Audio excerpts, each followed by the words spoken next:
ہاں، سرمایہ و محبت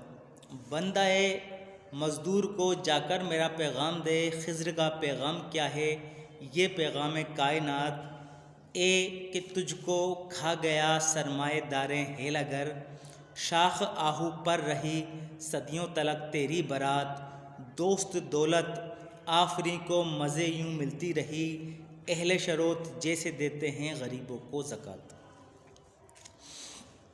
ساحر الموت نے تجھ کو دیا برگ حشیش، اور تو اے بے خبر سمجھا اسے شاخ بنات، نسل قومیت کلیسا سلطنت تہذیب و رنگ، خواجگی نے خوب چن چن کر بنائے مسکرات، کٹ میرا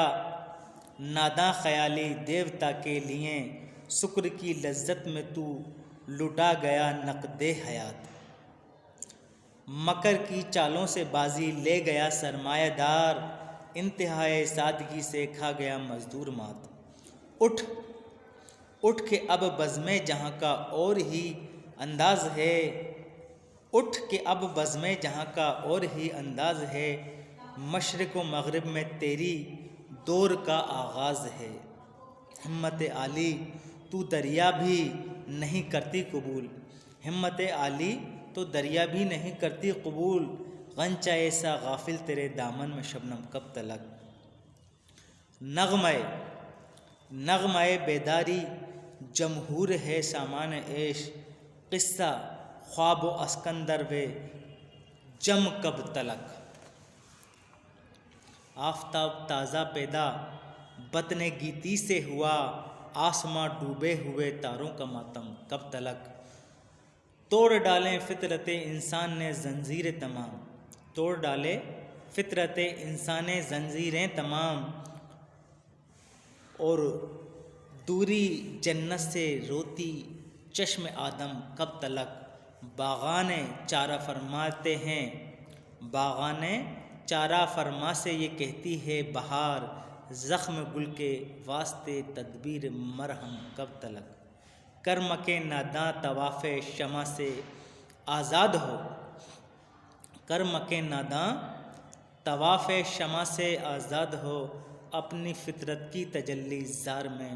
آباد ہو۔ یہ جو نظم ہے سرمایہ و محبت، اس کا موضوع جو ہے، اس کا معنی یہی ہے، اور اس کے لب لباب اور اس کا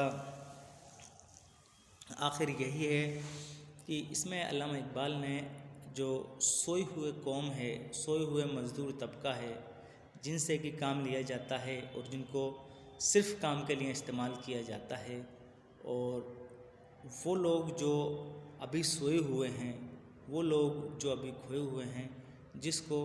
جن کو دنیا اور یہ دنیا والے اور یہ امیر اور یہ جو سلطنت، یہ ان کا خون چوسے جا رہے ہیں اور ان کو طرح طرح سے ان کو آزمائے جا رہے ہیں، ان کے لیے کہا ہے کہ آپ کب تلک اس طرح پستے رہو گے، چستے رہو گے، تیار ہو جاؤ، کیونکہ زمانہ اب آپ کا ہے۔ اور یہ جمہوری نظام جس کو لوک تانترک نظام کہتے ہیں، یہ سب کہنے والی چیز ہیں، اصل میں یہ کچھ بھی نہیں ہے، یہ تو بیڑیاں ہیں جو ان لوگوں نے نئے طریقے سے آپ کو پہنا دی۔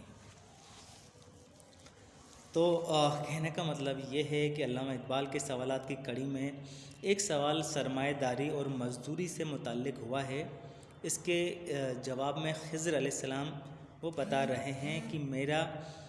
پیام تمام لوگوں کے لیے ہے، تو مزدور طبقہ کو بھی میرا پیغام ضرور پہنچا دیں کہ کب تک تو میٹھے خواب دیکھتا رہے گا، تجھے تو یہ خواب دکھا کر سرمایہ دار طبقہ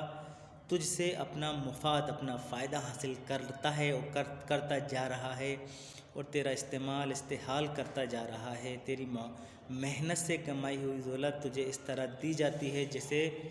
زکوٰۃ دی جاتی ہے۔ تجھے ان لوگوں نے نسل، قوم، مذہب، رنگ و نسل، سلطنت اور مختلف طرح سے ان کی چالوں سے ان میں جکڑ رکھا ہے، اور تو اس میں الجھ کر رہ گیا ہے، کیونکہ جو محنت کش جو لوگ ہوتے ہیں ان کے پاس دو ہی چیز ہوتی ہے، ایک تو ہوتی ہے امید یا جس کو ہم سپنا کہتے ہیں، جس کو ہم خواب کہتے ہیں، ایک ہوتی ہے اپنی محنت، اپنی خون پسینے سے جو ان کو جو کچھ بھی ملتا ہے محنت، ایک خواب، رات میں خواب دیکھتے ہیں اور دن میں ان کو پورا کرنے کے لیے دن بھر وہ اسی چیز میں لگے رہتے ہیں۔ تو یہ جو سرمایہ داروں نے، امیروں نے تم کو جو ایک اب تمہاری محنت کا یہ کھا رہے ہیں، اور تمہیں جب وہ تنخواہ دیتے ہیں، تمہیں جب وہ مزدوری دیتے ہیں، تو ایسے دیتے ہیں کہ تم پر بہت بڑا احسان کر رہے ہیں۔ یعنی کہ یہ تو خدا کا نظام ہے اور یہ نظام اس طرح چلتا ہے، لیکن پھر بھی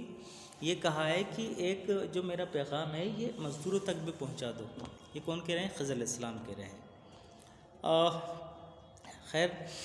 یہ تیری سادگی ہے جو تجھے نقصان پہنچا رہی ہے۔ ان تمام باتوں کے بتانے کے بعد مزدور کے عزم اور حوصلے کو بڑھانے کے لیے ان کو پیش کرنے کی کوشش ہے کہ جمہوریت جو آزادی کی خواب دکھاتی ہے، وہ سکندر اور جمشید کے خواب کے قصے آخر تو کب تک دیکھ کر خوش ہوتا ہے؟ آج انسان نے بلندیوں کو چھو لیا ہے تو پھر گزرے ہوئے ایام، گزرے ہوئے دن پر آنسو بہانے سے کیا فائدہ؟ اس لیے بیتے دنوں کی یاد کو بھلا کر عزم اور ارادہ کر لے، اور اس کے ساتھ اپنے مستقبل، اپنے بھوش پر نظر رکھنے کی ہدایت دیتے ہوئے انسان کو اس کو اپنی فطرت کی طرف توجہ دلاتے ہیں اور کہتے ہیں کہ تیری صلاحیت ہے تجھے بلند مقام عطا کرتی ہے، بشرطے تو ناداں پتنگے کی طرح، جس طرح سے جو پتنگا ہوتا ہے، جو کیڑا ہوتا ہے، جو شمع کے چاروں طرف چکر لگاتا ہے اور یہ سمجھتا ہے کہ وہ اس کی زمین یہی ہے اور وہ اس سے بے حد لگاؤ کرتا ہے، لیکن وہی شمع اس پتنگے کو جلا کر ختم کر دیتی ہے، مار دیتی ہے۔ تو اس پتنگے کی طرح کب تک طواف کرتا رہے گا ان لوگوں کا، اور جان دے دیتا ہے اس طرح طواف کرتے ہوئے۔ عمل نہ کر، اس طرح کا عمل نہ کر، اپنی دنیا تو خود پیدا کر اور اپنی تجلی کو پہچان، اپنی قوت کو، اپنی طاقت کو، اپنی جو شمع ہے، اپنی خود کی شمع پیدا کر۔ کہنے کا مطلب یہ ہے۔ تو اس طرح سے علامہ اقبال نے خضر علیہ السلام کے ذریعے سے سرمایہ داروں کو اور محنت کش لوگوں کو اور ان لوگوں کو اپنی بات پہنچائی ہے، اور اس طرح سے ان کی بات کی ہے کہ تو اب زیادہ صبر مت کر، زیادہ سپنے مت دے کر ان کو سچ کرنے کی کوشش کر۔